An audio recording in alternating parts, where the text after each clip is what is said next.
Jobodaboda maloyo 300 ma Kisumu donje riwruok midendo ni Kaloleni Shauri Moyo Border Transport Cooperative Society ma en riwruok madhi kelo jopeng kamoro achiel eneno ni gibero yoregi mag yuto. Jobodaboda go duto e kaunti ma Kisumu nokwa mondo odonje riwruok mar sako kaka yo mar neno ni giduto gidongre kendo giyudo yore mag chwalo yuto mekgi nyime. Mendi moting'o yot e kawo kumba kod yudo tiegruok mar weche apaya. Kaunti ma Kisumu koro ntiere koda sakos maromo 35 kendo gichano timo yiero mag jotendgi kochopo dwe mar 2 mano mar higa manyien.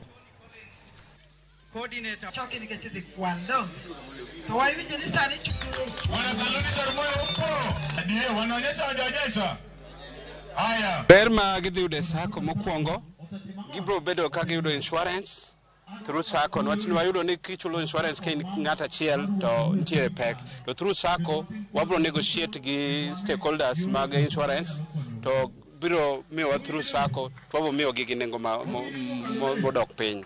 Machielo en ni wabro konyogi e gerogi kwa konyogi e kungo, wapuonjogi kaka gikungo pesa kendo konyogi e puonjo nyithindo kendo konyogi e maendeleo mamoko kata kaka gedo, ng'iewo lope to gik mamoko mabeyo mwabo ikonegi kata health sector. En adieri ni sani king'e arita kwe osebedo marach kendo ywak ne sekta marwa mar bodaboda ni pikipiki emitiyogo kimayo godo ji koni kod kocha.